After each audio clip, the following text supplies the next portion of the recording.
le chapitre où Bilbo se réveille. En gros, Bilbo, si vous voulez, il était en train de fuir, il était avec les nains, il était en train de fuir, en fait, il se prend un coup sur la tête et puis pouf, en fait, il se réveille dans une caverne toute sombre, il sait pas du tout où il est. Et il va tomber par hasard, vraiment en tapant par terre pour essayer de trouver par où aller, il va trouver un anneau.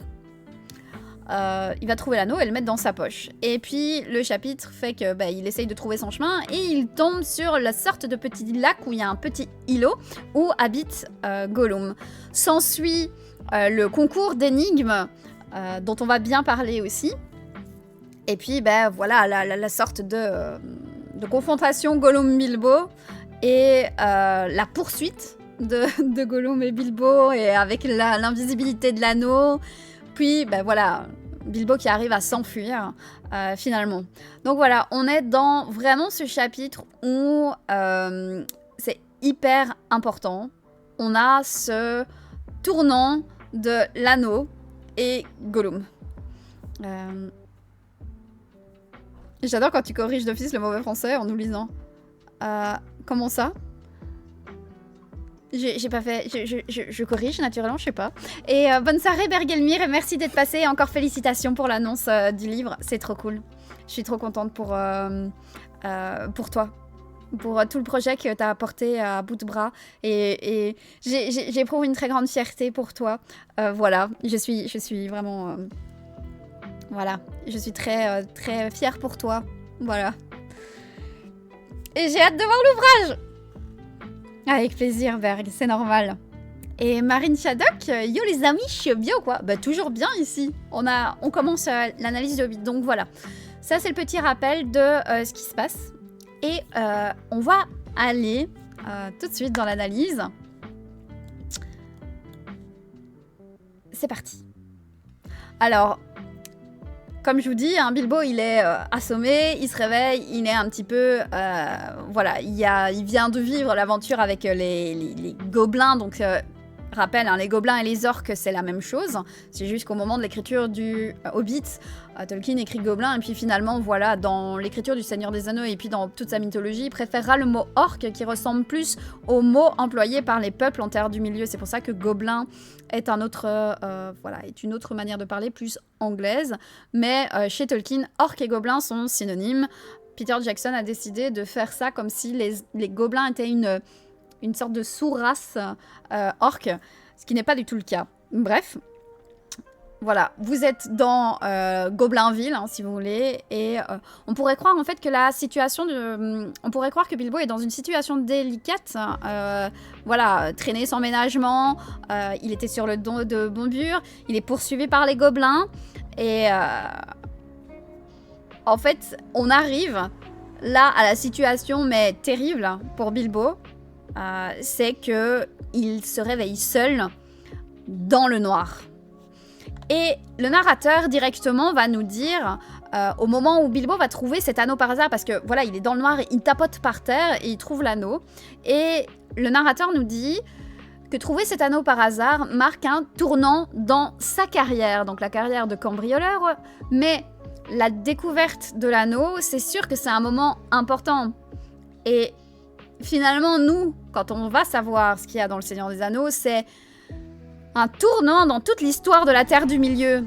Ce moment où Bilbo se découvre seul dans l'obscurité des tunnels des gobelins, c'est un tournant aussi personnel chez Bilbo. Merci Gabissor et Pandada pour vos follow. Merci beaucoup. Ce sera peut-être la pire situation que Bilbo ait jamais connue de toutes ses aventures, en fait, à ce moment. Il devra affronter seul des dangers plus grands plus tard dans son histoire, mais en fait, ce sera un hobbit qui aura déjà vécu des aventures et donc il sera plus expérimenté. Petit à petit, progressivement, et de plus en plus, il est plongé dans le monde des aventures. Mais jusqu'ici, il a plutôt été, on va dire, protégé d'une certaine façon. La seule chose qu'il ait vraiment faite, c'est crier haut et fort dans la caverne des gobelins. parce qu'on peut pas vraiment dire qu'avec les trolls, ça se soit soldé par une grande réussite. Si, voilà, il a volé la clé, ok, mais c'est pas... il a rien accompli, en fait. C'est triste à dire, mais à part le cri qui réveille, c'est compliqué. Et là, on se retrouve face à un Bilbo qui n'a pas tant évolué que ça, qui est livré, mais à lui-même. Et ce monsieur Bessac, ou monsieur Saquet, si vous voulez, autrefois saisi de terreur à la simple évocation d'un danger potentiel, là, il se retrouve. Et quelques semaines plus tard, dans un réseau de tunnels creusés par des gobelins meurtriers qui le traquent, alors qu'il n'a pas de bouffe, pas d'eau, et même pas de source de lumière, en fait. Là, il est vraiment dans le noir. Et en fait, là, Bilbo, c'est soit tu deviens un aventurier, soit tu meurs. Il n'y a pas de juste mesure. Là, il est jeté dans le grand bain du danger et de l'aventure. Et là, Bilbo, évidemment, il se sent bien loin de son propre pays, de sa terre de confort et de sécurité. Là, il est complètement enfoui dans les montagnes. Il est éloigné, quoi.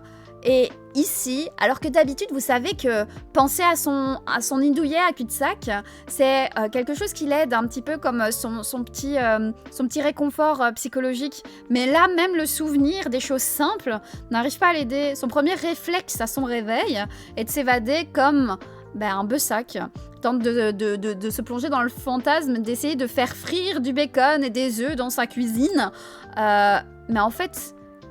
instantanément, ça le rend malheureux, en fait. Il tente alors d'essayer de trouver du réconfort dans un plaisir un petit peu plus réel, plutôt que de l'imaginaire du foyer, de l'imaginaire de son foyer. Donc il va essayer de chercher toutes ses affaires pour pouvoir fumer. Sa pipe n'est pas cassée, il lui reste un peu d'herbe à tabac, et il n'a pas d'allumettes. Et finalement... il échoue donc même à essayer d'allumer sa pipe. Il réalise que, en fait, fumer, ça l'aurait même pas aidé et que ça aurait pu être désastreux parce que le narrateur va dire ce que les allumettes et l'odeur du tabac auraient pu apporter dans les trous sombres de cet horrible endroit, ça aurait pu être pire, hein, en fait. Rien de son ancienne vie de cul-de-sac ne peut l'aider là, actuellement. Il est dans la merde, voilà. Ce qui va lui rapporter un réconfort et d'une très belle manière, c'est son épée. Parce que oui, Bilbo a une épée. Il va la dégainer et en fait, il va constater qu'elle brille, elle aussi. Et qu'en fait, son épée est une lame elfique qui viendrait aussi de Gondolin, comme celle de Thorin ou Thorin ou celle de Gandalf. Et cette épée, c'est un objet plutôt du côté Touk qui vient lui apporter du réconfort. Parce que Bilbo, il a toujours trouvé son réconfort dans tout ce que les Saquets ou Bessac aiment. Et là, voilà que son côté Touk lui donne un certain réconfort. Alors qu'il y a quelques semaines avant, à cul-de-sac, l'épée, c'était un symbole de vie aventureuse. Et lorsqu'il sent... au tout début de l'histoire, le désir d'aventure qui s'éveille en lui alors que les nains chantent, il manifeste le désir de porter une épée plutôt qu'une canne. Donc là, on est vraiment sur un objet qui n'est pas censé apporter du réconfort chez Bilbo, qui là, lui, en apporte. Mais après avoir trouvé sa petite épée là dans la grotte d'Ultron, il semble l'oublier. Et là, il découvre qu'en plus, son épée... c'est pas n'importe laquelle. Apparemment, c'est une lame fabriquée à Gondolin pour les guerriers... enfin, pour les guerres gobelines, quoi. Une épée qui a sans doute traversé plein de choses. Et quand il dégaine son épée pour la première fois,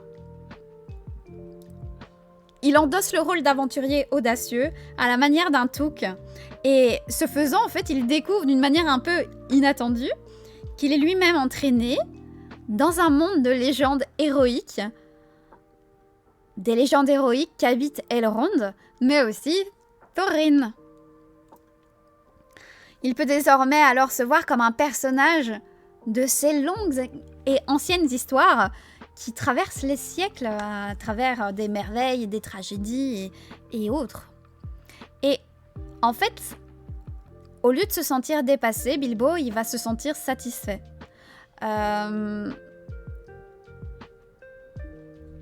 Rappelez-vous, dans le premier chapitre, Glóin s'est un peu foutu de sa gueule. Hein. Le père de Gimli s'est foutu de la gueule de Bilbo en disant « Ouais, c'est ça, ton cambrioleur, Gandalf, c'est plus un épicier. » Et en fait, ça a réveillé un instant de férocité chez Bilbo en disant « Mais non, mais je peux être, le cambrioleur que vous cherchez. » Et il voulait être perçu comme étant vraiment féroce voilà, d'être un guerrier, quoi, d'être un cambrioleur qui peut faire face aux aventures. Et là, en regardant son épée, il réalise qu'il pourrait maintenant faire croire aux gobelins qu'il l'est. Parce que, juste avant, le chapitre précédent, Orcrist, l'épée de Thorin, a fait une grande impression sur les gobelins qui ont fini par l'attaquer.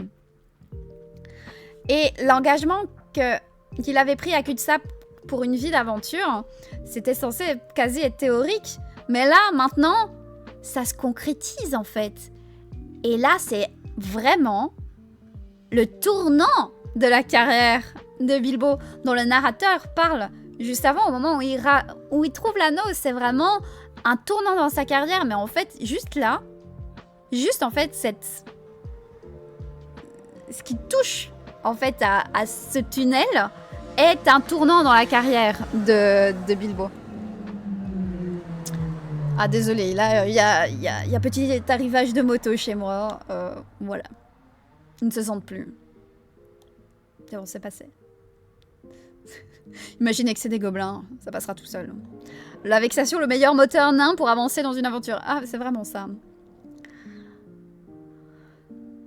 Donc, si vous étiez là au précédent live, on a analysé un petit peu le caractère des gobelins, où on a vu un petit peu le caractère de ces créatures qui sont maléfiques et qu'on croise tout au long de l'aventure du Hobbit et qu'on retrouve plus tard, bien sûr, dans Le Seigneur des Anneaux. Cette description, si vous voulez, des gobelins et pour les créatures maléfiques, ça... c'est un petit peu un point de repère utile pour comprendre la première description de Gollum. Gollum, il est plus âgé que les gobelins. Il vit profondément dans le cœur des montagnes. Là, donc, il est dans les montagnes de brume et il vit vraiment dans l'obscurité. Les gobelins, ils vivent peut-être dans des ténèbres impénétrables et ils craignent le soleil, mais le narrateur dit que Gollum lui-même est aussi sombre que les ténèbres. Les gobelins sont cruels mais pas courageux. Ils attraperont tous ceux qu'ils peuvent, tant que cela se fait intelligemment et secrètement, que les prisonniers ne sont pas en mesure de se défendre. Et Gollum, en fait, on nous dit qu'il s'en prend aux gobelins de la même manière. Si vous voulez, il les attaque en veillant à ne jamais être découvert, attrapant et même étranglant des gobelins par derrière s'ils s'approchent de son lac. Et les gobelins même craignent Gollum. Pour eux, il a quelque chose de désagréable. Là, tapis dans l'ombre, près du lac, il y a une figure un peu inconnue, obscure, et qui leur font peur, en fait. On nous présente Gollum, non pas comme quelqu'un d'aussi maléfique et effrayant que les gobelins, mais comme quelqu'un qui les surpasse dans toutes ses dimensions. Tolkien, il n'a pas été de main morte avec Gollum dans cette description-ci. Et...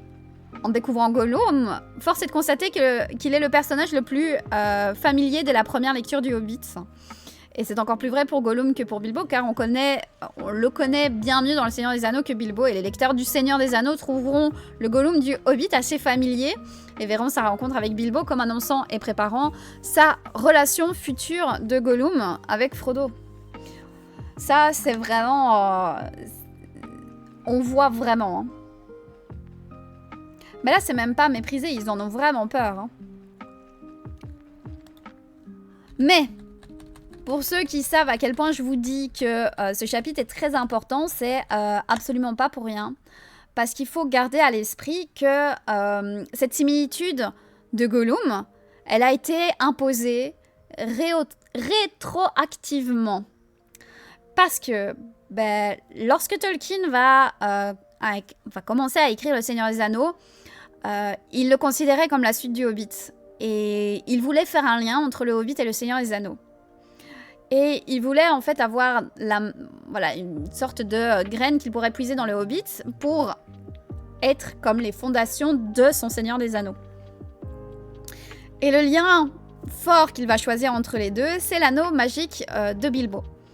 Mais en développant l'histoire du Seigneur des Anneaux, il va décider que l'anneau de Bilbo serait bien plus qu'un simple petit anneau qui donne l'invisibilité et qui n'est pas maléfique du tout. Il change la nature profonde de l'anneau.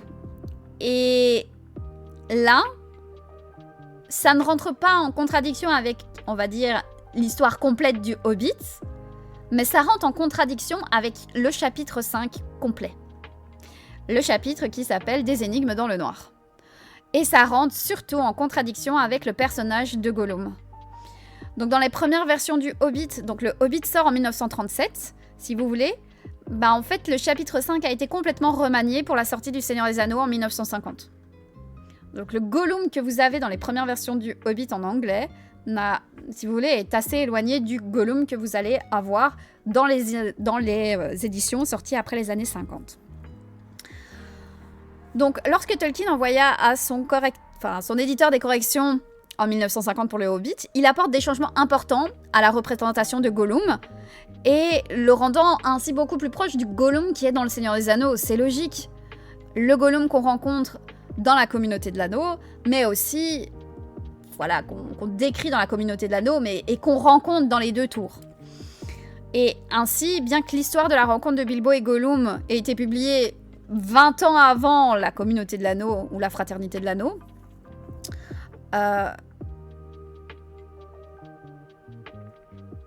le Gollum du Hobbit aujourd'hui est plus basé sur celui du Seigneur des Anneaux plutôt que l'inverse.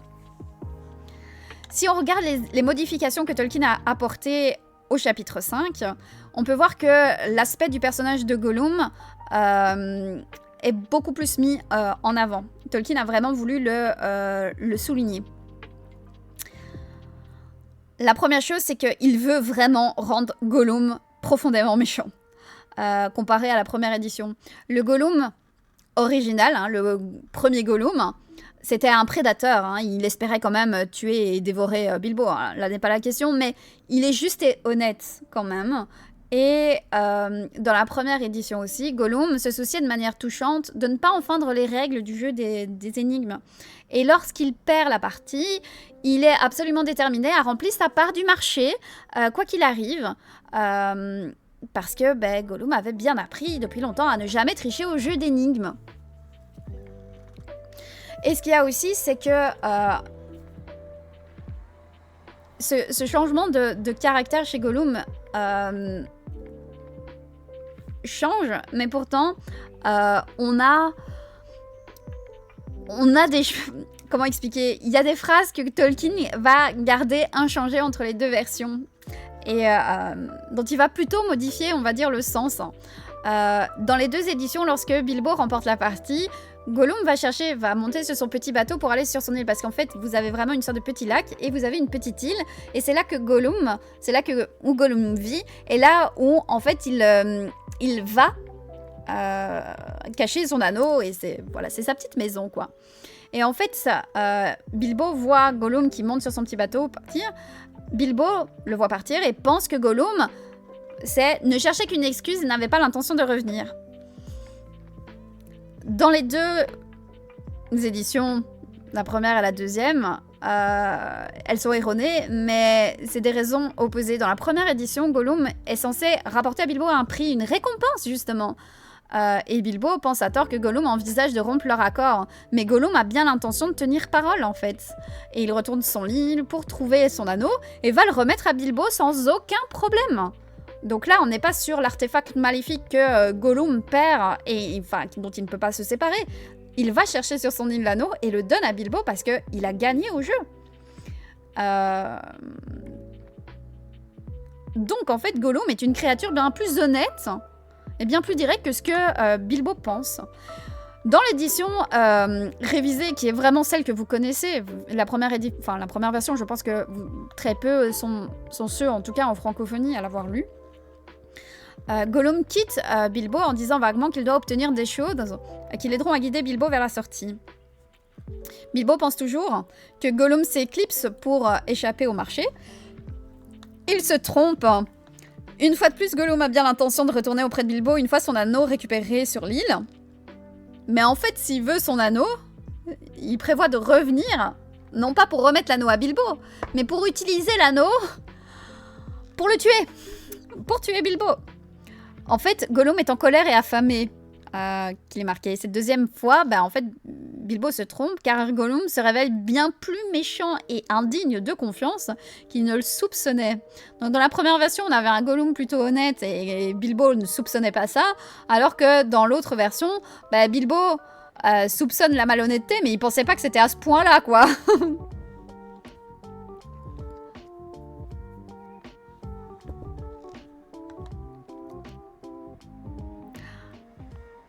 Donc, en réécrivant le personnage de Gollum, Tolkien a supprimé presque toutes les bonnes impulsions qu'il avait transmises au personnage.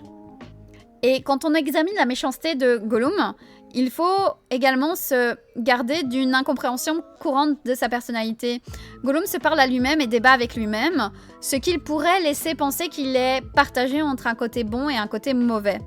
Et on perçoit ce genre de moment dans Le Seigneur des Anneaux, où on voit par moments des impulsions chez Gollum positives ou des sentiments nostalgiques. Mais dans le Hobbit, en particulier, le dialogue intérieur, ça n'oppose pas du tout un côté bon ou un côté mauvais.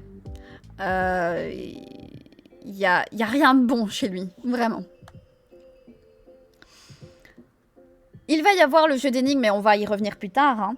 Mais une fois que le jeu d'énigmes est terminé, Gollum va croiser Bilbo qui, grâce à l'anneau, est devenu invisible dans le passage, en fait.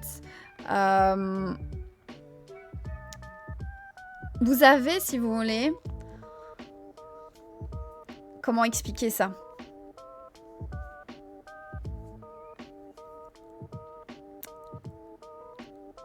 Gollum... J'essaye de trouver comment la meilleure façon pour moi de vous exprimer ça correctement. Si vous voulez, Gollum croise Bilbo dans un passage, après le jeu d'énigmes. Il s'arrête et discute avec lui-même de la conduite à tenir. Et si vous voulez, quand Gollum discute avec lui-même, il y a un côté pessimiste et un côté pessimiste. Donc, imaginez, là, Bilbo, il est invisible, et il y a Gollum qui est en train de réfléchir de la marche à suivre. Et il y a un côté qui lui dit, ça sert à rien de chercher l'anneau, parce que c'est Bilbo qui l'a. Et l'autre répond, mais il y a peut-être un espoir qu'il ne l'est pas, de toute façon. Enfin, voilà, il sait pas ce que l'anneau peut faire, il va peut-être nulle part, et voilà, il est peut-être juste perdu. Et le premier point de vue souligne, en fait, voudrait souligner que Bilbo est peut-être rusé, et suggère qu'il sait sans doute quoi faire de l'anneau, et qu'il a potentiellement menti. Et le second point de vue, avec moins d'espoir, que Bilbo n'échappera pas complètement avec l'anneau, car les gobelins vont le rattraper, hein, certainement. Voilà. Question, Vovo Sauron ne sent pas que l'anneau est porté par Bilbo. Mais ça, c'est assez curieux. Non. Non, on ne dirait pas. C'est vraiment au moment ultime qu'il va beaucoup plus sentir l'anneau. Mais au moment du Hobbit, peut-être qu'il le ressent quand même un peu, qu'il sent quelque chose, mais... Je pense qu'il ressent quelque chose, mais ça n'est pas au point où il sait exactement où il est, en fait. Il y a quand même plusieurs années qui se passent, et donc Sauron a récupéré de la puissance entre-temps. Mais non, il doit le sentir. Pour moi, il le sent, mais pas, pas de manière aussi forte que Frodo, où justement là, Sauron arrive à un moment où il devient beaucoup plus fort qu'avant. Voilà. Ouais. Bilbo connaît pas la sortie. Hein.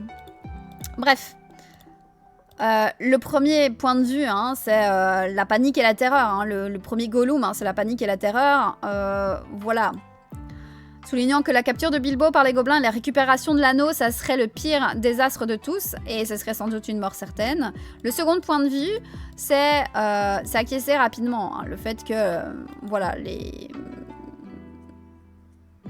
que Bilbo s'échappera pas complètement avec l'anneau et les gobelins le rattraperont, quoi. Bref, le débat se termine par la fuite de Gollum pour couper l'accès à Bilbo, parce que oui, hein, ils sont dans les tunnels, Bilbo il sait pas où aller, il utilise l'anneau pour essayer de trouver une sortie en Tsum Tsum. Et en fait, on n'a vraiment aucun acte gentil, amical ou bien intentionné envers Bilbo, et il est même prompt à imaginer, à penser du mal des autres et à imaginer des choses terribles qui vont lui arriver. Donc vraiment, le Gollum là, il est purement mauvais, quoi. Dans ses révisions du chapitre 5 de la première édition, Tolkien rend non seulement Gollum beaucoup plus méchant, mais plus tragique et plus pitoyable. Hein. Gollum, il n'a pas de bon côté, mais il n'est pas non plus juste maléfique, enfin simplement et répugnant en mal comme peuvent l'être les gobelins, hein, d'une certaine manière. Tolkien souligne beaucoup la tristesse de la vie. Par exemple, lorsque Gollum suggère le jeu des énigmes à Bilbo dans la première édition, Tolkien nous dit qu'il y jouait parfois avant l'arrivée des gobelins et qu'il fut séparé de ses amis, loin sous la montagne. Il est bien sûr dommage que Gollum n'ait pas pu fréquenter autant ses amis souterrains depuis que les montagnes sont infestées de gobelins, mais voilà, c'est pas méga tragique, mais Gollum a des amis. Il est censé avoir des amis. Tolkien écrit aussi que Gollum jouait au jeu d'énigmes avec d'autres créatures amusantes assises dans leur trou il y a très longtemps avant de perdre tous ses amis et d'être chassé seul pour s'enfoncer encore plus profondément dans les ténèbres sous les montagnes. Ça, c'est dans la version avant. Et dans la nouvelle version, Tolkien nous offre en fait, si vous voulez, un aperçu triste de son histoire personnelle.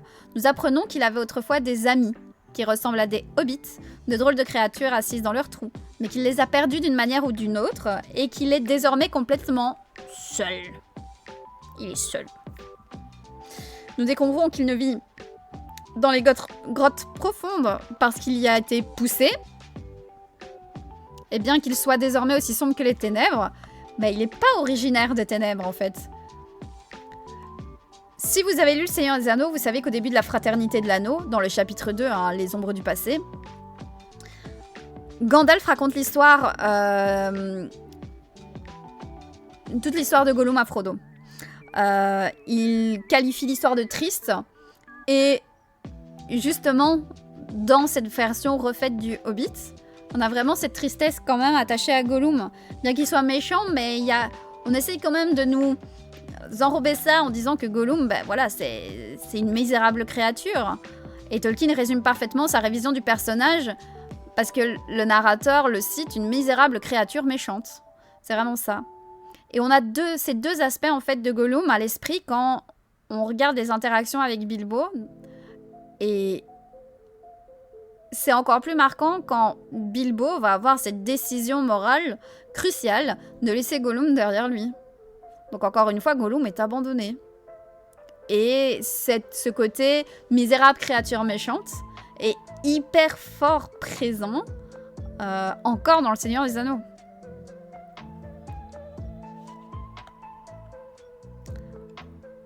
Alors là, on va passer au jeu des énigmes. J'espère que ceux qui n'ont pas lu, on va faire le jeu pour ceux qui n'auraient pas lu le Hobbit, qui se rappelleraient pas forcément.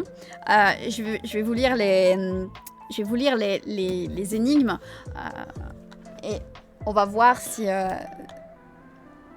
vous allez pouvoir y répondre. Alors, la pièce maîtresse du chapitre 5, et c'est comme le titre l'indique, c'est le concours d'énigmes entre Bilbo et Gollum. C'est le titre des énigmes dans le noir. Le jeu d'énigmes, c'est vraiment la pièce maîtresse. Tolkien a lui-même écrit des poèmes de toutes ces énigmes, parce que oui, c'est sous forme de poèmes. Hein. Et elle s'inspire quand même pour certaines d'énigmes que vous auriez pu déjà entendre ailleurs. Et si vous voulez, chaque énigme est choisie pour une raison particulière. Les énigmes de chaque personnage nous en disent long sur celui qui les raconte. En fait, nulle part ailleurs, les ténèbres et la misère de l'existence de Gollum ne sont aussi criantes et poignantes que dans ces énigmes. Et c'est de Bilbo, nous en apprendrons davantage sur sa perspective à ce moment crucial de sa vie. Et les énigmes ne servent pas juste à faire des portraits des personnages, c'est aussi une lutte à mort où la vie même de Bilbo est en jeu. Et ça, faut pas l'aider. Enfin, faut pas l'oublier, les énigmes reflètent ce conflit. On a deux points de vue qui s'opposent et qui vont s'affronter. Merci pour le follow. Je sais plus parler, tout va bien. Je suis à fond dans mon analyse, du coup je sais plus parler français quand j'en sors, c'est terrible. Bref, Bilbo ne pense peut-être qu'à piéger Gollum et à sauver sa peau, mais à travers son choix d'énigme, il y a quand même un rôle qu'il incarnera de plus en plus explicitement, qui va se révéler tout au long du livre, celui de représentant et porte-parole de la vie, de la paix et de la joie. Bref, première énigme. C'est Gollum qui commence. Elle a des racines que personne ne voit, dépasse tous les arbres du bois. Jamais elle ne cesse de monter, jamais on ne la voit pousser. Bon, ceux qui ont lu le livre, vous savez de quoi je parle. C'est facile, exactement. C'est la montagne. Donc voilà, ça c'est la première énigme. C'est Gollum qui la donne et c'est la montagne. Alors, cette énigme, elle est très pertinente, hein, personnellement, pour Gollum, hein, puisque les montagnes, c'est sa demeure, puisqu'il a quitté sa vallée fluviale de Landwin il y a des siècles pour vivre dans les montagnes. Et il met l'accent sur la grandeur et le mystère des montagnes. Elles sont plus hautes et plus imposantes que les grands arbres de la vallée. Et sa référence au fait que personne ne voit les racines des montagnes est teintée d'une ironie un petit peu vantarde qui laisse entrevoir une sorte de manière de glorifier sa maison puisqu'il vit dans la montagne. Lui, Gollum, il a vu les racines. Lui seul vit là, même dans les tunnels des gobelins, aux racines même de la montagne, comme c'est noté dans le bouquin. Et si vous voulez, Gollum, il se montre un petit peu comme une exception à la règle, le seul à avoir perçu les mystères de la montagne, si vous voulez. Et si vous voulez, les deux premiers vers soulignent la grandeur du savoir de Gollum et de sa montagne natale, et les deux derniers vers, ça laisse entrevoir son désespoir. Les montagnes, bien qu'immenses, elles sont pas vivantes, et elles ne grandissent pas. La grandeur des montagnes et le statut de Gollum lui-même se révèlent d'une grandeur stagnante, bien évidemment, sans vie, emplie de ténèbres, et d'une solitude certaine. Voilà. On passe à la deuxième énigme. Ça, c'est l'énigme de Bilbo. 30 chevaux blancs sur une colline rouge. D'abord, ils mâchonnent, puis ils pilonnent, puis aucun ne bouge.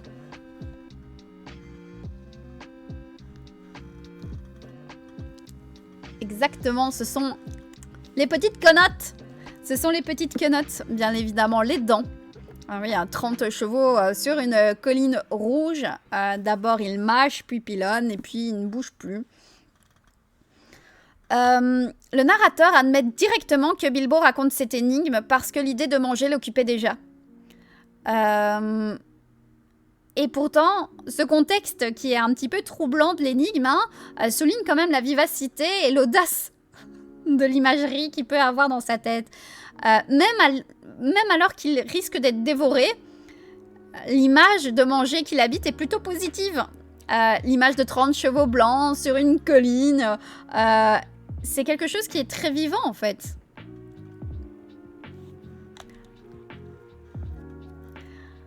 Alors, Tolkien, il accentue les implications de la description des dents par la remarque de Gollum, selon laquelle lui n'a que 6 chevaux. Et qui ne sont pas spécialement blancs, hein, on va pas se cacher. La bouche de Gollum, elle est adaptée à une façon de manger qui est vraiment aux antipodes de la manière ordonnée et raffinée de la belle lignée de chevaux blancs de Bilbo, quoi. Ça n'a rien à voir. Les dents de Gollum, c'est pas aussi beau à voir, quoi. C'est pas quelque chose dont tu vas te vanter, quoi. Bref, on passe à la deuxième énigme de Gollum. Prêt? Sans voix, il crie. Sans jambes, se lève. Sans dents, il mord. Murmure sans lèvres.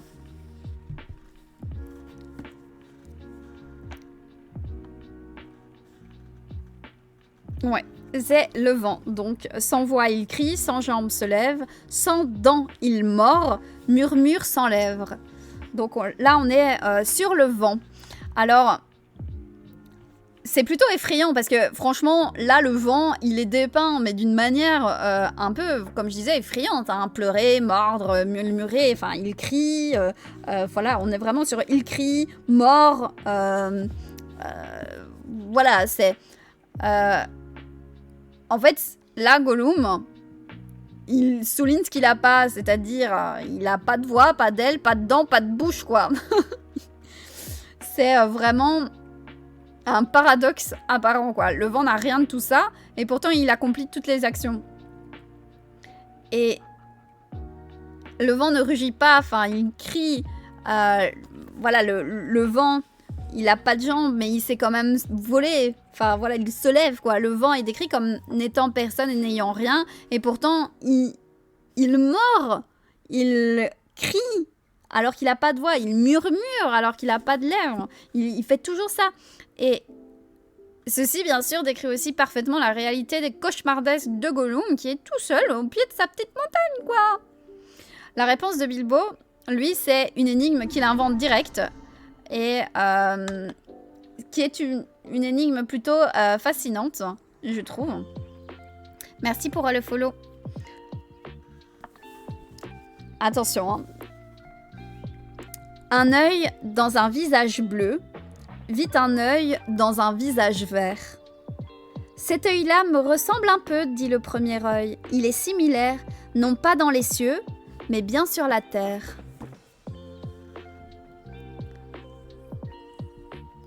Là, on est sur une énigme peut-être moins connue. Je ne sais pas si elle est dans les films, celle-là. Voilà. Elle n'est pas dans les films, je pense, celle-là. Donc, je répète. Un œil dans un visage bleu, vit un œil dans un visage vert. Cet œil-là me ressemble un peu, dit le premier œil. Il est similaire, non pas dans les cieux, mais bien sûr la terre. Le soleil est une fleur, exactement. En fait, là, on est sur, si vous voulez, le soleil qui voit le soleil d'une marguerite. En fait. Donc, ce que l'énigme, c'est, si vous voulez, une marguerite. Le soleil dans le ciel, voilà, un œil dans un visage bleu a vu un œil dans un visage vert. Voilà, c'est une île. Non, la marguerite. Voilà. Alors, là où Gollum soulignait l'immatérialité du vent juste avant, Bilbo, là, personnifie le soleil et la fleur, comme en les caractérisant avec des yeux sur un visage et leur donne même une parole, parce que, ben voilà, c'est cet œil... Voilà, cet œil-là me ressemble un peu, dit le premier œil.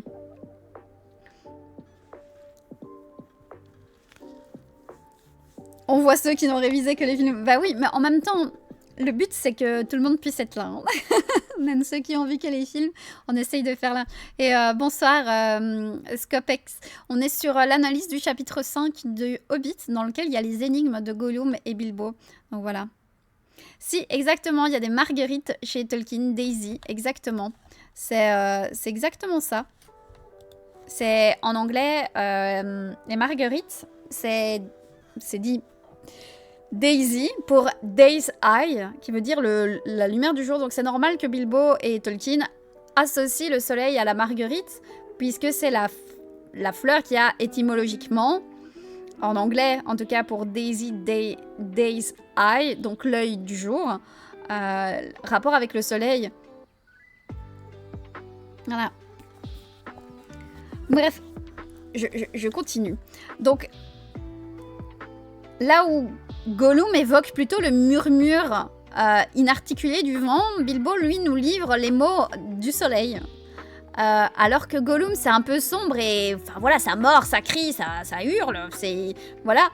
Celle de Bilbo, on a la lumière, la gaieté, et finalement, une sorte de souvenir de choses agréables et belles, en fait. Et évidemment, cette énigme repose sur l'étymologie du mot Daisy.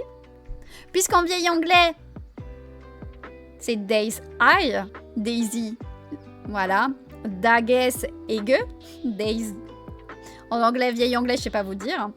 Mais donc voilà, à la fois parce que son centre est jaune évoque le soleil, mais parce que les pétales se replient pour dissimuler ce centre la nuit, et ça se déplie à l'aube. Voilà. Au Moyen-Âge, le soleil lui-même était souvent comparé à un œil. On l'appelait l'œil du monde. Et l'énigme joue sur ces mots, soulignant ainsi la similitude et la relation entre le soleil et la marguerite. Donc, on peut aborder cette énigme à deux niveaux. Au niveau le plus simple, en disant c'est une énigme pleine de choses lumineuses et vivantes qui sont chères à Bilbo, en fait. D'autant plus qu'il en est coupé, là, actuellement, du soleil. Hein. Il ne voit pas le soleil, le ciel bleu, les champs, les fleurs. Il est là, hein. Alors que, justement, c'est quelque chose qu'il adore dans le chapitre 1. Bon, c'est un hobbit. Il aime bien la nature, quoi. Et lorsque Bilbo est entraîné pour la première fois dans l'obscurité, dans ces grottes-là, il se languit son trou de hobbit, clairement. Mais cette fois-ci, il y a en plus son joli et lumineux trou de hobbit, si différent de ces tunnels de gobelins qui sont sombres, moralement et littéralement sombres en fait. Bilbo aspire à la lumière, à l'air du monde extérieur, et tout ça, l'énigme nous le montre avec tendresse.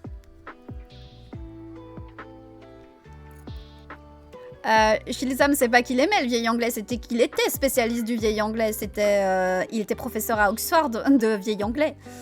Il était spécialisé dans le dialecte de la Mercie. Voilà. Donc, vieil anglais, moyen anglais, il était spécialiste là-dedans. Donc, il a des textes entiers, hein, des annales de la Terre du Milieu écrits en moyen anglais. C'est un truc de folie. Hein. Voilà. Et l'énigme suggère également des éléments intéressants sur la vision du monde de Bilbo, en faisant appel en fait à la ressemblance entre la marguerite et le soleil. Il y a, si vous voulez, une sorte de lien entre les choses quotidiennes de son monde et finalement, on va dire, un côté plus supérieur du monde qui l'entoure. L'énigme est racontée du point de vue du soleil. Et celui-ci, il contemple depuis les cieux les marguerites, quoi. Et on a la citation du soleil qui aperçoit la petite et toute humble petite marguerite, quoi. Et le soleil souligne le lien entre les deux, en reconnaissant que cette petite fleur est un écho de lui-même dans le monde. Alors que Gollum, lui, c'est le vide et la solitude, Bilbo reconnaît que les choses de son monde quotidien ont une place, finalement, plus importante, en fait. C'est les petites choses du quotidien qui sont importantes, en fait. C'est des choses qui ressemblent à ces choses, voilà, une création supérieure qu'on contemple avec bienveillance, en fait. Il est difficile de reconstituer, en fait, toute la pensée vraiment de Bilbo avec juste cette énigme, mais en fait, là, on a vraiment des indices pour se rendre compte d'un trait de la personnalité de Bilbo qui est fort, quoi. L'énigme de la marguerite de Bilbo n'est pas consciemment une réfutation de l'énigme du vent de Gollum. Mais Gollum répond à son tour avec une troisième énigme. Et c'est une riposte à l'énigme ensoleillée, parce que Gollum la trouve agaçante. Voilà, il trouve que l'énigme du soleil, elle est ordinaire, terrestre et quotidienne, fatigante, et même ça le met en colère. Et sa réponse est quelque chose de plus difficile et plus désagréable. Attention. Énigme de Gollum, vous êtes prêts ? Elle ne peut être vue, ni être touchée, ni être entendue, ni même respirée. Elle gît derrière les étoiles et sous les collines, remplit les trous vides sous les racines. Elle vient d'abord, et pour finir, termine la vie, tue le rire.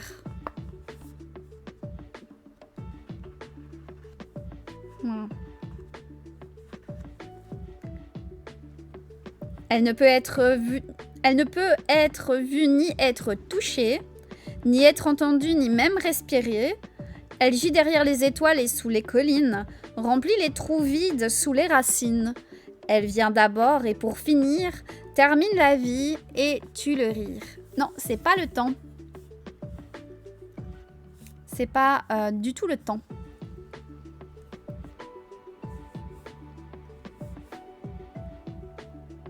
Exactement, ma soeur. Je vais te l'accorder. Je te l'accorde. C'est l'obscurité. C'est vraiment les obscurités, mais en anglais, je trouve que c'est plutôt les ténèbres. C'est l'obscurité, hein. On est d'accord. Hein. Mais je préfère dire le terme ténèbres qu'obscurité, moi. Et je trouve ça plus parlant, mais c'est l'obscurité, hein. C'est bon aussi. Hein. Là, dans le livre, il est marqué obscurité, hein, voilà. Mais je préfère dire ténèbres que obscurité. Je trouve ça plus...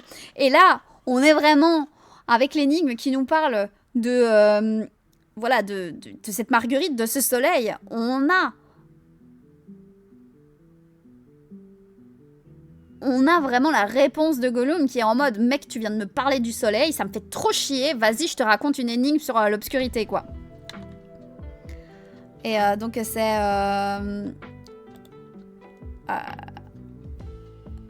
ouais, c'est...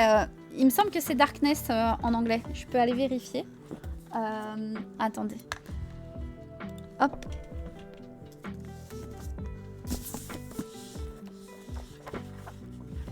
Hop. Je vais aller vite vérifier.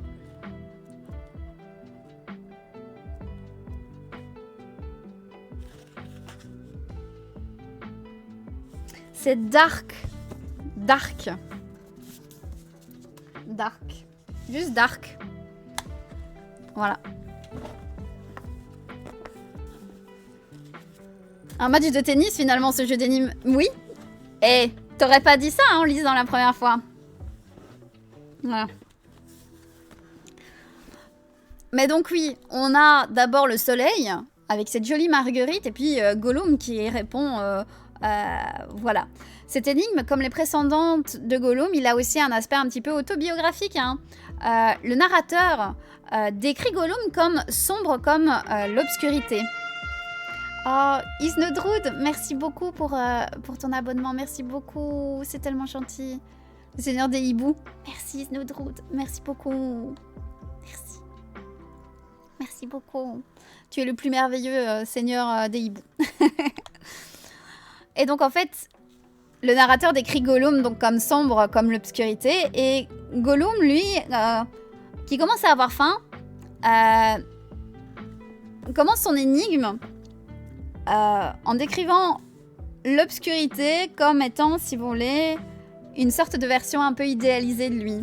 Genre Gollum, il chasse furtivement, invisible grâce à l'anneau, hein, on sait, ne peut être vu, ni être touché, ni être entendu, ni même respirer. Il est indétectable hein, jusqu'à ce qu'il ait les doigts autour du cou de sa victime. En fait, si vous voulez, les deux premières lignes, c'est un peu la version ultime de Gollum chasseur, instinct indétectable, bref. Le soleil sur les pâquerettes, c'est le monde de Bilbo auquel il aspire, alors que l'obscurité de Gollum, c'est parfait, quoi. Alors, les 4 lignes sur justement l'énigme de l'obscurité nous offrent peut-être un aperçu plus clair de la vision du monde plus vaste que, de Gollum que toute autre partie du texte. Tout comme l'énigme justement des marguerites de Bilbo donne un bref aperçu du cadre un petit peu métaphysique, hein, si vous voulez. L'énigme des ténèbres expose, si vous voulez, une sorte de sombre théologie de Gollum. Comme dans l'énigme de la montagne, un petit peu plus haut, Gollum qui souligne la grandeur et la majesté d'un être qui lui est personnellement associé. Et en soulignant que là, les ténèbres se cachent, comme il le dit, elle gît derrière les étoiles et sous la colline. Gollum affirme que les ténèbres, et ces ténèbres, se trouvent à la fois sous les marguerites et au-dessus du soleil, englobant les mondes inférieurs et aussi supérieurs de l'énigme de Bilbo. Écouter et réfléchir à l'énigme de Bilbo invite à penser au vaste et lumineux monde d'en haut et ce qui pourrait paraître le monde sombre et confiné de Gollum, petit et pitoyable en comparaison.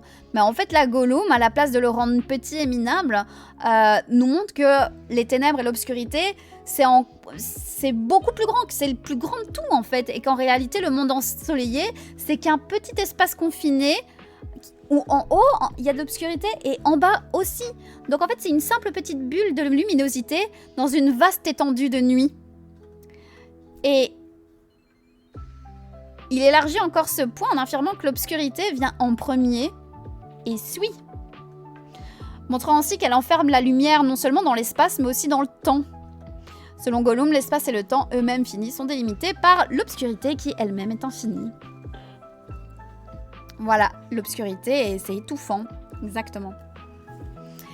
Alors le dernier vers évoque non seulement l'immensité de l'obscurité, mais aussi sa nature. Quand il dit « elle termine la vie et tue le rire », Gollum la décrit comme destructrice, non seulement de la vie, mais aussi de la vivacité, de la joie et du plaisir qu'on pourrait associer au soleil et aux pâquerettes. Et Gollum, ici, il se contente pas juste de faire preuve d'un certain nihilisme, en affirmant que rien n'a d'importance et que rien n'existe, réellement. C'est pas comme ça. L'obscurité dont Gollum parle, c'est pas un simple vide. L'obscurité, c'est pas seulement l'absence de vie et de joie, c'est quelque chose qui les oblitère. Voilà, il les massacre.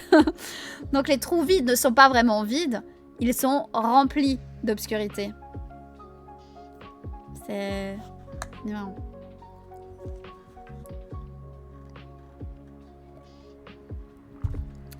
Mais non, Cassana. Mais non. Oh, je savais pas. Bah écoute, je suis ravie que tu sois là pour m'écouter parler de ça. Voilà. Alors... Ungoliant, si tu nous écoutes, c'est ton heure de gloire, Ungoliant. Donc ce genre de discours, il a un précédent troublant dans d'autres écrits de Tolkien. Pour ceux qui connaissent le Silmarillion, on a la chute de la plus grande nation des hommes, qui est l'île de Númenor, et donc la chute des Núménoréens. Donc ils sont arrogants et avides d'immortalité, les Núménoréens. Ils vont finir par croire les mensonges de Sauron, le seigneur des ténèbres, qui s'efforce d'accélérer, lui, le plus possible, la destruction de Númenor, parce qu'il les déteste au plus haut point. Et lorsque Sauron arrive à les tromper, les pousser à abandonner le culte d'Ilúvatar, donc si vous voulez, le dieu unique créateur de tout, c'est, on va dire, le côté du bien. Bah, si vous voulez, en fait, les Núménoréens avant croyaient en héros Ilúvatar, mais à cause des mensonges de Sauron, ils vont se détacher du culte de ce dieu unique et vont aller vouer un culte au dieu du mal, qui est le boss de Sauron, qui est Melkor. Et en fait, lorsque Sauron finit par les tromper, donc les pousser à abandonner le culte d'Ilúvatar et leur allégeance aux puissances du bien, il parle des ténèbres de la même manière. Il parle du fait que au-delà se trouvent les ténèbres anciennes. Il affirme que le Seigneur des Ténèbres, c'est le Seigneur de tout et le donneur de liberté. Les ténèbres seules, dit Sauron, méritent d'être vénérées. Et si l'énigme de la marguerite de Bilbo, elle fait un peu allusion à son sens d'un ordre divin, dans lequel il y a le monde des mortels, avec la beauté de, on va dire, d'un monde, un monde céleste, etc. L'énigme avec les ténèbres et l'obscurité ici, ça répond avec des échos d'une hyper grande méchanceté à laquelle les mortels ont réussi à se livrer. L'adoration du mal et des ténèbres elles-mêmes à la place de Dieu. À la place d'héros Ilúvatar. Ça va jusque-là. Ben, Cassana, si tu me l'as dit, je ne l'ai pas capté. Mon cerveau l'a pas enregistré. La prochaine énigme de Bilbo semble être une déception presque comique par rapport à aux implications très importantes qu'il vient d'avoir dans les 2 énigmes précédentes. On passe à l'énigme suivante. Un coffre sans charnière, ni couvercle ni clé, qui pourtant renferme un trésor doré. Je répète. Un coffre sans charnière, ni couvercle ni clé, qui pourtant renferme un trésor doré. Exactement, c'est les œufs. Voilà, c'est les œufs, exactement.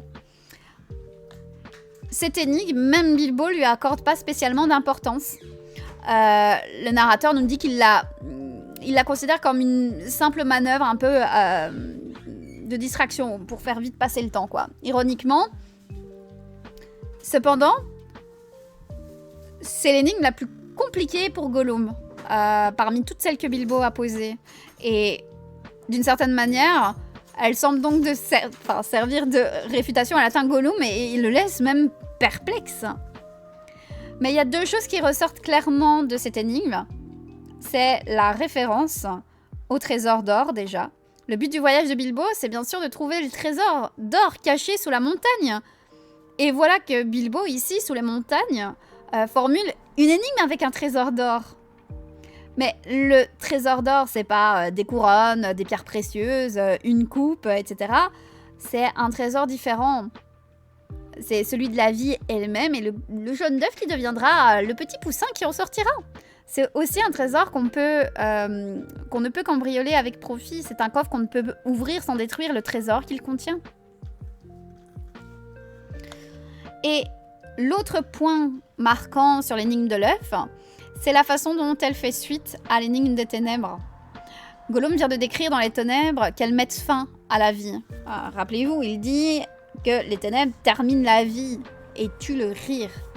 Et Bilbo, là, en réponse, pose une énigme sur le commencement de la vie. Comme pour réaffirmer la vie et raviver la vivacité que Gollum cherche à opprimer au possible, quoi. Alors, voilà. Faut pas trop... Il y a beaucoup d'applications métaphysiques dans mon analyse ici, mais voilà. Sans doute que Bilbo pense aux œufs et qu'il a faim. Il pense à faire frire du bacon et des œufs dans sa propre cuisine quelques lignes auparavant. Mais l'idée même de faire frire des œufs dans son joli trou de hobbit à cul-de-sac, qu'il voit maintenant lumineux, c'est une réplique appropriée à l'énigme des ténèbres aussi. Un second petit-déj tranquille sur le petit banc devant cul-de-sac, là, c'est un peu un défi au pouvoir des ténèbres, tout comme la vie qui grandit dans un petit œuf. Donc, la façon dont Gollum devine l'énigme de l'œuf souligne à nouveau les différences entre les 2 personnages. Le souvenir, parce que Gollum, en fait, va avoir un souvenir. Et ce souvenir qui revient, d'ailleurs, il est illustré comme ceci dans l'édition de Jamie McKetkin. Voilà, attendez, j'essaye de vous retrouver. Voilà, il se souvient donc... Mais soudain, Gollum se souvint de l'époque lointaine où il chapardait dans les nids. Il s'assoyait au bord du fleuve avec sa grand-mère pour lui montrer à gober des œufs. Donc il gobe les œufs. Donc en fait, ce symbole de vie qu'il y avait pour Bilbo, là, on a une activité totalement différente des œufs. Là, il n'y a pas la préservation d'une nouvelle vie, ni la paix, ni le réconfort, entre guillemets, de cette vie qui commence. Ni, on va dire, la douceur et le réconfort qu'il peut y avoir de hauts plats avec du bacon. Non, là, on se souvient à peine des œufs. Mais tout ce qu'on se souvient, c'est qu'on les a gobés et on a absorbé la vie comme ça, quoi. C'est juste, je les ai gobés, quoi. Bref. Énigme suivante.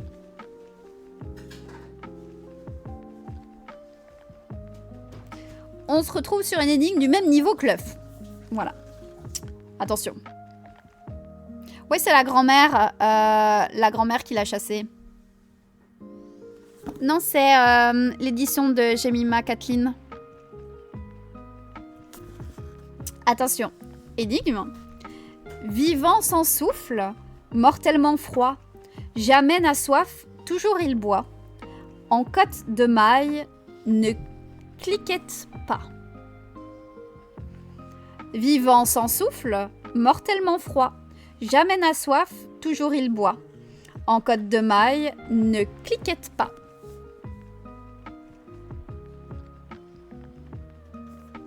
Voilà, c'est le poisson, exactement. Et là, alors que l'énigme de l'œuf répondait à celle des ténèbres en réaffirmant la vie, là on a l'énigme du poisson qui parodie la vie en la confondant avec la mort. Vivant sans souffle, mortellement froid. On a... Oui, les poissons sont froids comme un cadavre. Hein. Un poisson est une créature parfaitement naturelle et vivante. Mais la description que Gollum en fait ressembler en fait au poisson à une sorte de zombie animé mais sans souffle, froid comme la tombe, tout simplement. La relation du poisson à l'eau est tordue. Hein. Pour le poisson de Gollum, l'eau, elle n'est pas nourrissante ni vivifiante. C'est une boisson non désirée qu'on lui impose sans cesse. Et cette énigme, comme celle du vent, ça résonne aussi avec le monde de Gollum. Dans ce monde obscur, au pied des montagnes, les poissons ont changé. Quand Bilbo découvre le lac où vit Gollum, il pense aux poissons dont les pères y ont nagé Dieu seul sait combien d'années auparavant pour ne plus jamais en ressortir, tandis que leurs yeux s'agrandissaient à force de chercher à voir dans l'obscurité. En fait, les poissons, avec ces grands yeux qui cherchent dans l'obscurité, ça rappelle beaucoup à la description de Gollum aussi. Autrefois sain et naturel, les poissons, découvrir que le voyage au cœur de la montagne était un aller simple en fait, et ils se transforment, voilà, petit à petit, par le manque de lumière, pour être des vilaines créatures visqueuses, aux grands yeux aveugles et exorbités, qui se tortillent dans l'eau. Donc en fait, Gollum, c'est la même chose. Il est transformé par un long séjour sous terre, devenant une créature visqueuse, aux yeux pâles comme des lampes, comme les poissons qui, malheureusement, piégés dans le lac, ont évolué aussi, de la même manière que Gollum. Et la description que fait Gollum du fait que le poisson, voilà, jamais n'a soif, toujours il boit, ça évoque aussi sa propre existence, quoi. Les poissons qui mènent une consommation continuelle d'insatisfaction constante, quoi. Alors que le monde de Bilbo, c'est un monde d'œufs et de bacon, où en fait tu soupires de contentement parce que c'est bon, quoi. Gollum, c'est un monde de désir tenace et de dégoût perpétuel, quoi.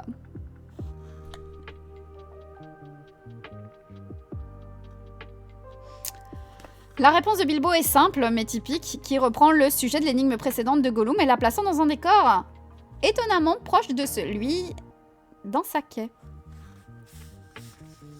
Voilà.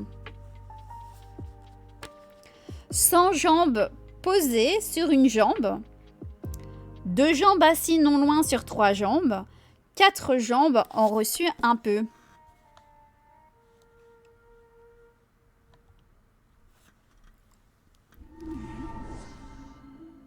Donc, je répète. 100 jambes posées sur une jambe. 2 jambes assises non loin sur 3 jambes. 4 jambes ont reçu un peu.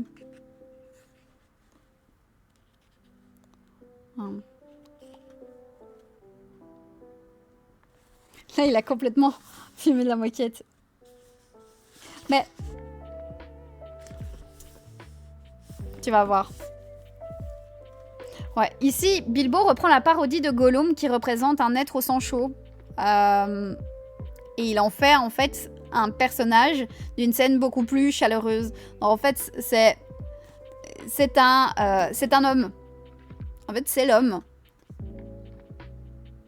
Voilà. Elle est tordue. Mais là, si vous voulez, voilà.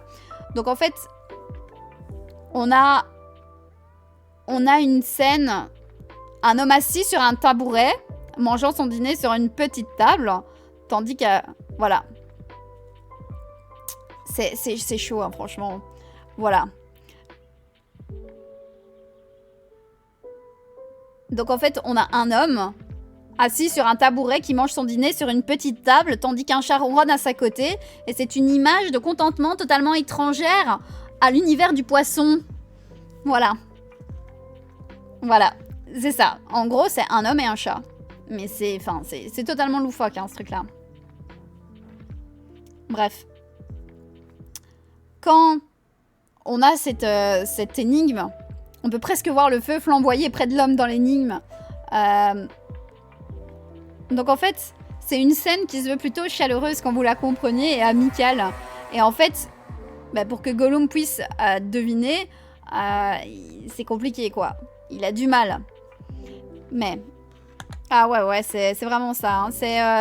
Tu t'attends presque à voir l'homme prendre sa pipe et fumer de l'herbe sans... Bref. On a la dernière énigme ici de Gollum. Son énigme dure et horrible. Et est en effet une énigme sur la finalité elle-même. Cette chose, toute chose dévore. Oiseaux, bêtes, arbres, flore. Elle mord l'acier, ronge le fer, réduit la pierre en poussière. Elle tue les rois, sème la ruine, abat montagne et collines. Ouais. Donc vraiment là, on est sur la grande énigme.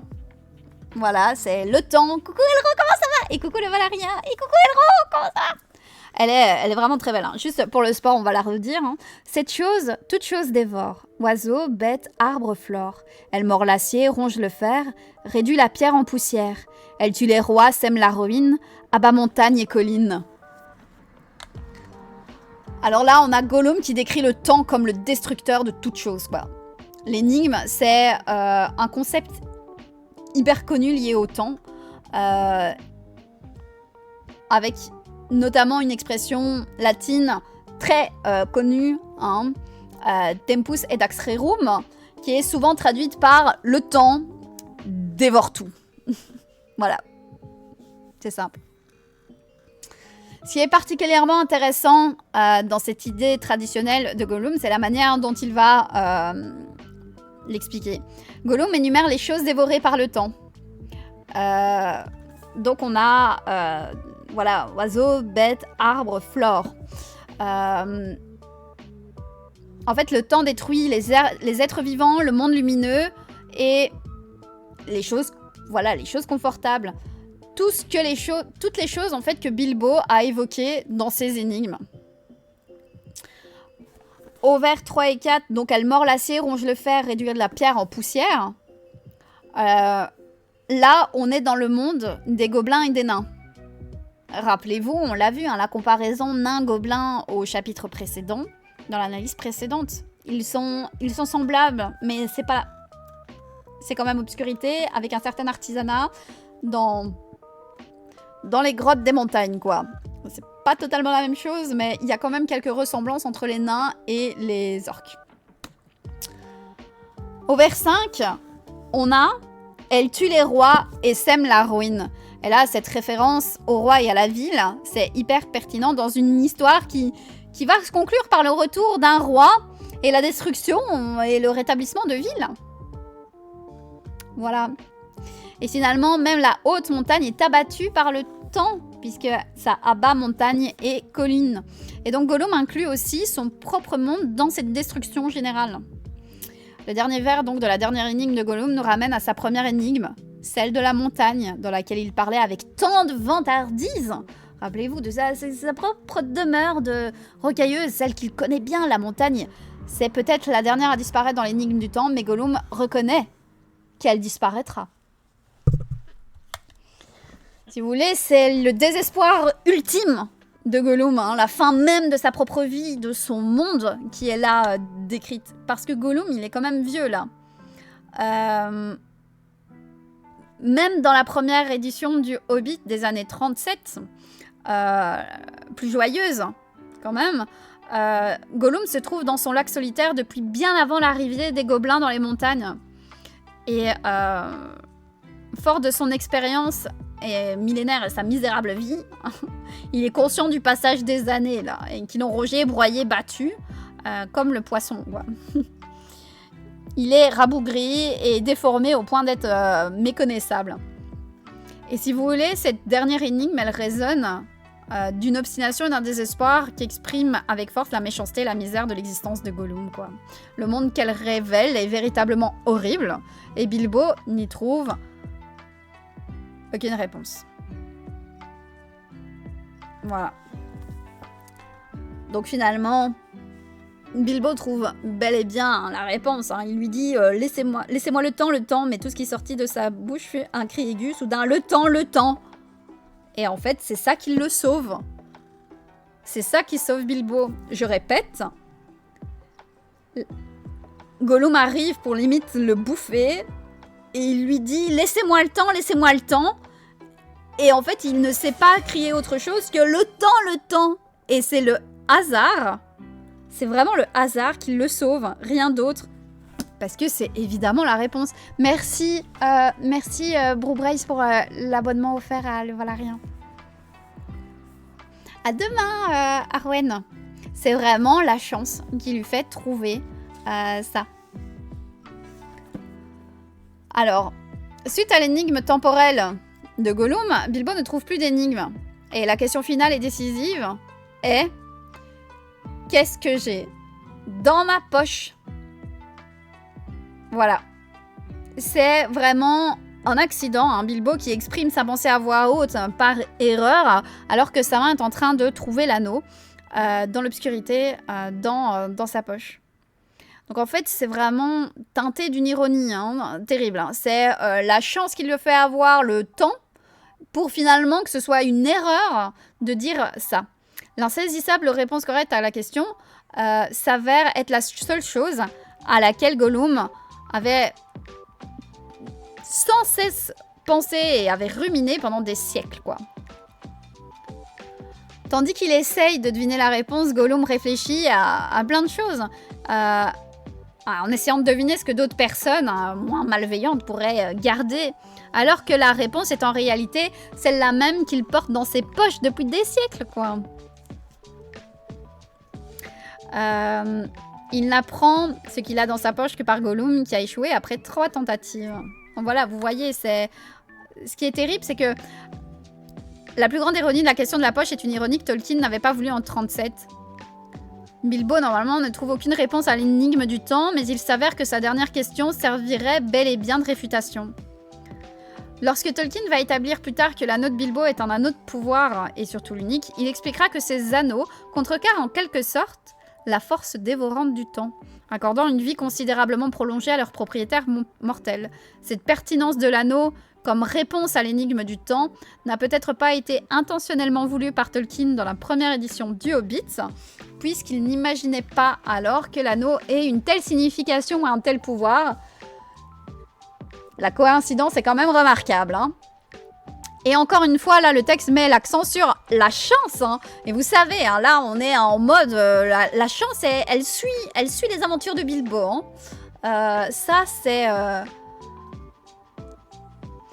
C'est à se poser la question de... Est-ce que c'est vraiment de la chance ou est-ce qu'il n'y a pas... Il n'y a pas quelque chose d'autre, vous voyez?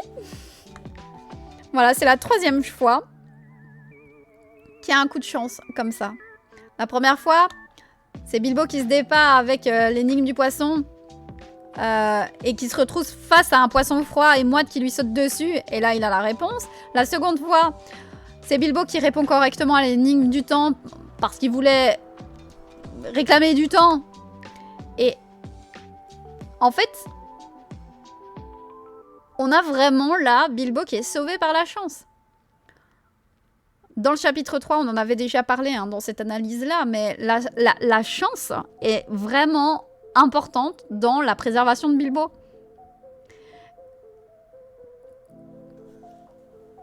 Et catastrophe quand tu nous tiens. Ah ouais, mais c'est la stat principale des Hobbits, c'est la chance. Hein. Si on vous dit que c'est la furtivité, c'est faux. C'est faux. C'est la chance chez les Hobbits.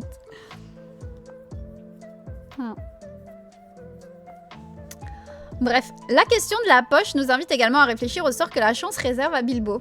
Tout au long du concours d'énigmes, Bilbo et Gollum, ils se sont fait les porte-parole de perspectives opposées. Lumière, ténèbres, vertu, corruption, consentement, désespoir, bref. Le jeu se termine cependant par une question qui ne sert pas à les séparer, mais à faire un lien entre les deux. Tous deux ont la même bague dans leur poche, théoriquement.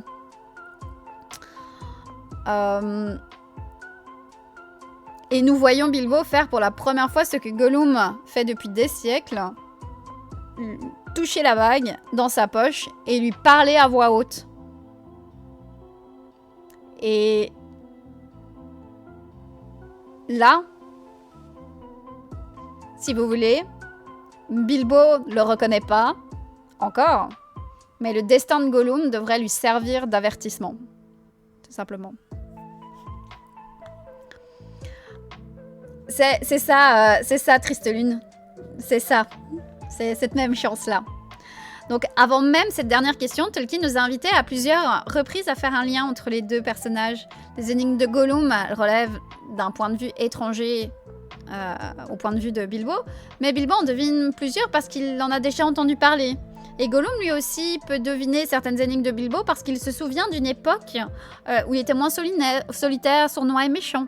De l'époque où il semblait mener une vie assez semblable à celle d'un Bessac, avec sa grand-mère, dans un trou, au bord d'une rivière. Donc on a des vagues souvenirs de Gollum qui nous montrent qu'il n'a pas toujours été ainsi, et elles contiennent aussi un avertissement implicite pour Bilbo. Bilbo, lui aussi, là, il est en train de vivre une transition qu'il sépare de sa vie paisible et heureuse à côté de son trou au flanc d'une colline, alors que Gollum, c'était près de la rivière. Les souvenirs de Gollum, c'est une transition qui n'est pas toujours pour le mieux. Et finalement, même un Bessac pourrait, qui sait, tomber dans la corruption et la misère. Alors, Bilbo ne semble pas voir ce lien tout de suite. Hein. Lorsqu'il entend les cris de détresse de Gollum après avoir découvert la part de son précieux anneau, parce que Gollum va se rendre compte que son anneau a disparu et va hurler, Bilbo y reste insensible et ne ressent pas de pitié. Rien. Même s'il trouve les pleurs de Gollum horribles à entendre. Dans les derniers instants de sa rencontre avec Gollum, cependant, Bilbo perçoit enfin toutes les implications de l'état de Gollum. À l'entrée du tunnel de sortie, en fait, Gollum se trouve là. Bilbo est confronté à une grave crise morale. Sa panique et son désir désespéré de s'échapper le poussent d'abord à une action brutale et impitoyable. Il sent qu'il doit poignarder cette créature immonde, lui crever les yeux et la tuer. Mais son sens moral va reprendre le dessus. Il bascule dans l'autre sens et se montre même un peu trop généreux dans son évaluation de son ennemi. Il se dit que Gollum n'avait pas vraiment menacé de le tuer, et puis il a même pas essayé. Et même si les affirmations sont pas vraiment vraies, hein, voilà, Gollum avait tenté quand même d'essayer de l'attraper et de le tuer, quoi, alors qu'il essayait de remonter le passage, bref. Gollum a aussi une discussion où il se pose la question de savoir si Bilbo serait délicieusement croquant ou pas. C'est quand même une menace, quoi. Cet acte, comme vous le savez, c'est crucial pour les événements de la suite. Mais la générosité de Bilbo n'est pas ici purement objective. Elle est guidée par sa compréhension en cet instant de la vie et du monde de Gollum, du lien qui les unit à lui. Il s'imagine à la place de Gollum, perdu, des jours sans fin, sans lumière ni espoir, pierre dure, poisson froid, se faufilant et murmurant. Et il va trembler à cette idée, saisi d'une pitié mêlée à l'horreur. C'est la pitié qui a retenu la main de votre oncle. On y est. Il en résulte une force et une détermination nouvelle qui propulsent littéralement Bilbo vers la lumière qu'il désirait tant retrouver. Son choix moral devient un acte de foi, un saut dans l'obscurité et hors de l'obscurité. Il parvient à s'élever au-dessus des deux extrémités obscures qui l'attendaient là-bas, soit pour être tué par Gollum, soit pour devenir lui. Et finalement, l'action finale de Gollum dans cette histoire, c'est un cri à glacer le sang, empli de haine et de désespoir. Et là, ça souligne encore plus le choix et l'importance du choix moral de Bilbo. Gollum, il est livré au désespoir et qui va garder une haine éternelle pour celui qui vient de lui témoigner sa clémence. Et Bilbo persiste à courir vers l'espoir d'une échappatoire, la porte derrière, malgré le fait que sa compassion pour la souffrance de Gollum lui porte le cœur à la bouche, quoi.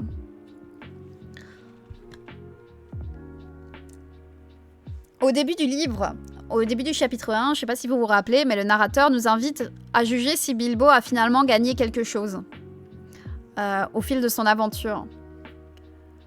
Au chapitre 5, on peut clairement dire ici que Bilbo a gagné quelque chose. Là, comme dit au début du chapitre ici, il a franchi un tournant dans sa carrière. Il a cessé d'être une sorte de victime passive de son aventure, et là, il est pleinement investi dans sa nouvelle vie, dans sa fonction de cambrioleur, mais aussi en tant que héros. Il en est même venu à prendre plaisir à considérer sa propre vie comme faisant partie des grandes histoires qu'il écoutait. Et évidemment, c'est son côté touc qui est très heureux. Lorsque Gollum l'interroge sur son épée, il l'appelle fièrement une lame sortie de Gondolin. Et en fait, il souligne là, avec fierté, un lien avec les légendes d'autrefois. Et lorsqu'il trouve l'anneau et qu'il se rend compte que c'est un anneau magique, comme ceux dont il avait entendu parler dans les vieux contes, sa tête fut prise d'un tourbillon d'espoir et d'émerveillement. Bilbo a fini par comprendre que même si les aventures peuvent être en vérité parfois désagréables et surtout très inconfortables comparées à un trou de hobbit, et qui vous font arriver en retard pour le dîner, ça c'est évident, comme c'est dit au chapitre 1, ça peut aussi être grandiose et faire partie de l'une des grandes histoires. Et sa première rencontre, après avoir adopté cet état d'esprit positif, révèle cependant un aspect très sérieux de ce nouveau monde. En Gollum, Bilbo découvre quelque chose de non seulement pire que de se priver de gîtes et de petits-déj, mais pire encore que d'être torturé et tué par les gobelins. En Gollum, il rencontre son opposé moral, une créature qui est obscure, dont le monde semble totalement opposé au sien. Et ça, on a la preuve avec les énigmes qui l'illustrent à maintes reprises. Tolkien nous révèle le lien entre les deux mondes, un lieu incarné par l'anneau de Gollum, qui se révèle être la réponse à la dernière énigme, la plus personnelle de Bilbo. Et dans son ultime acte de pitié et de compassion, et je vois, Nienya serait très fier de lui, Bilbo conserve sa stature morale, malgré les circonstances qui l'auraient pu pousser à la faute, sans aucun problème. C'est aussi un tournant de sa vie. Et quel tournant important! Quel tournant important pour la suite. Bilbo finit par se faufiler d'un endroit exigu. Il échappe aux ténèbres pour accéder à la lumière. Et il ne reviendra jamais en arrière, même s'il devra abandonner ses boutons de cuivre et bien d'autres choses derrière lui.